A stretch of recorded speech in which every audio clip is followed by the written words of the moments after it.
Welcome, I hope you're doing alright. I'm Ollie Rodriguez, and in this video we're going to be talking about Avengers Endgame, and I'm going to be giving my spoiler review. So if you have not seen Avengers Endgame yet, please click off this video. But stay on my channel and you can go and watch my video right here, which gives you a spoiler-free review, which I recommend you watch. And I have to stress this so much because some people probably blank out when they listen to me, which is fair enough. But this has spoilers in it if you have not seen it, okay?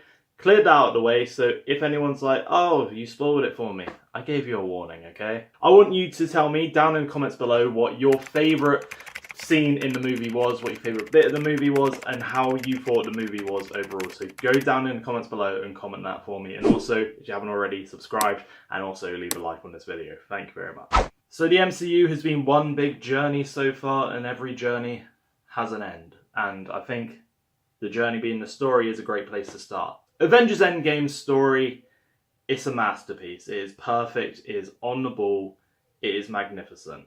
The film did involve time travel, and I was very concerned going into the film because I kind of heard bits and pieces that they were going to involve time travel. That for me, I was very concerned at the fact that they would fall into a very cliche time travel thing, but it never did. And by the cliche time travel thing, I mean like you go back in time, you accidentally kill someone, or you take something away like the butterfly effect, and then it just ends up causing a massive spin-off in the future. They didn't go down any of that cliche road, which I really enjoyed. And they also did a good job to not overcomplicate everything, and they even give a good 20 seconds to tell the audience how everything in terms of their time travel works. Obviously, like every Marvel film, they keep in the humour, and it always had that fun factor in there. But with Infinity War and everything they need to do in Endgame, they keep the serious tone that they need for it. So you may have one scene that's comedic, upbeat, and a bit more positive thinking, and then it goes into the next one where there's just murder, negative thinking, and all this kind of stuff.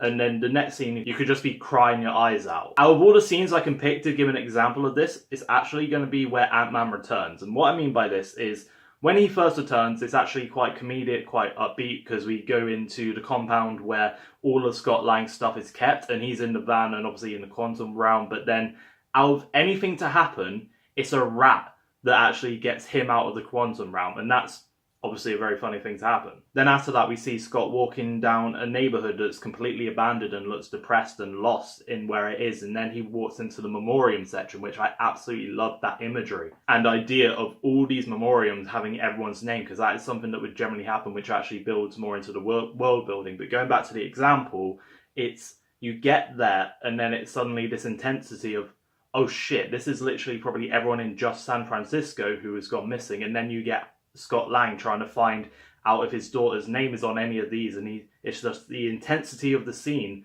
suddenly rises, and it brings back that seriousness of, oh fuck, is his daughter gone as well? Then the intensity of that scene carries forth into where he runs to Casey's house and then knocks on the door, and then suddenly she is there, and then the scene suddenly drops from intensity to a cry-worthy moment, a very happy and joyful moment of the returning of Scott and his daughter and seeing her grown up and everything like that. And it's just a very well communicated way from scene to scene. And to be able to keep the wit that Marvel has while also keeping the seriousness of the situation within the movie. A quest in a film is a necessity, I would say.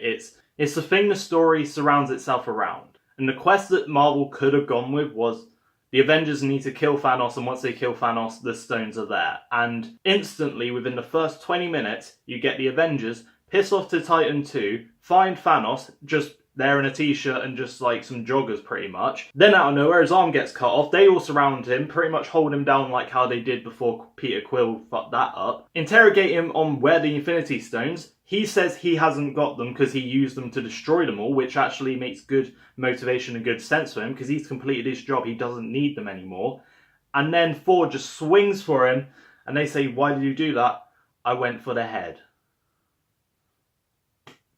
Honestly, one of my favourite bits of the film. So they cut off the most obvious quest and they instead change it to more of a probably second obvious quest, but they still made it different to how it probably could have been, which is actually a good thing. And obviously they wanted to lead into a whole battle at the end, so they kind of needed Thanos for that, and it made the most sense. And the way they made the quest link into actually Thanos returning, but it's not the Thanos they killed, and they didn't just go, oh, Thanos just actually had a secret stone in his back pocket, he just clicked it, time stone, as he got his head cut off, and then he just returned to life. It was instead an actual plot device that came in and actually made more sense for how Thanos gets into their timeline. I also appreciated how Marvel paid homage to Nebula and her importance in the Infinity Gauntlet comics by making her the key to how Thanos returns, which actually leads to the best part of the film.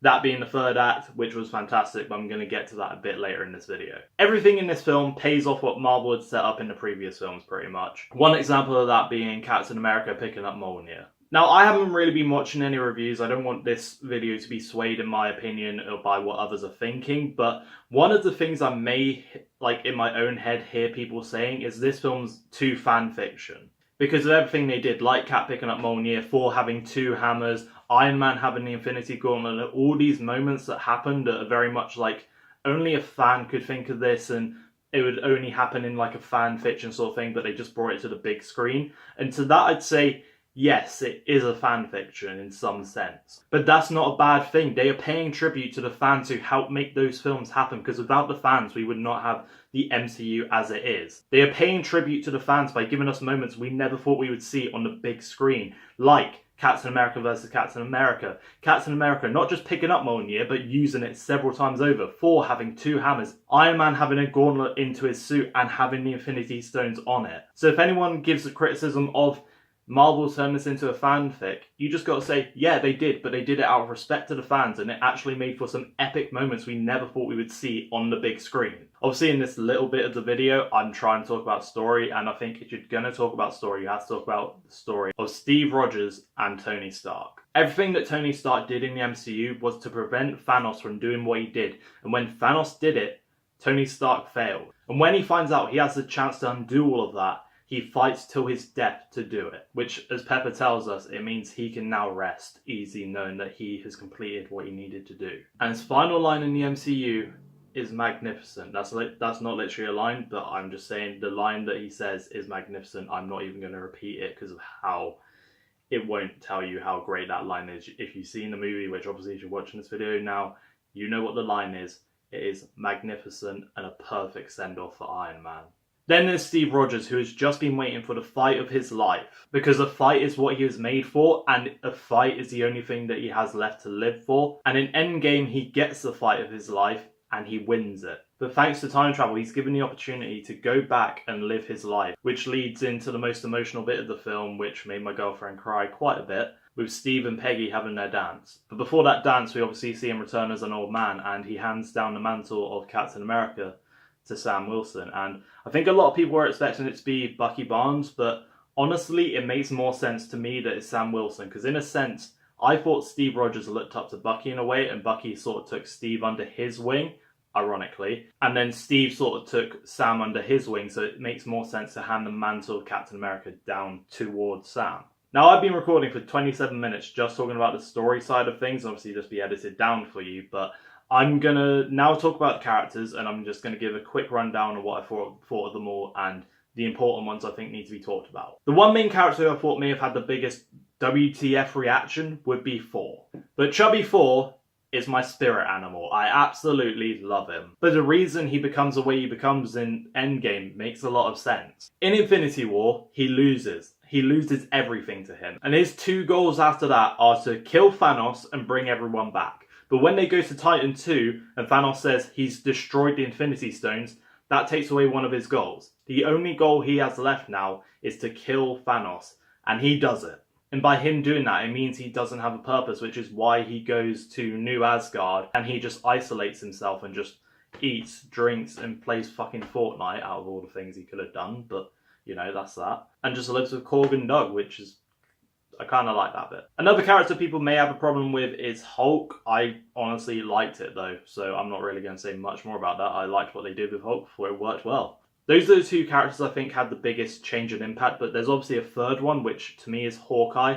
And I think his motive and everything made sense, and then him going and killing everyone, in some ways it did come across like, oh, he's just being a bit of an edgy teen at the moment, except he's actually killing people.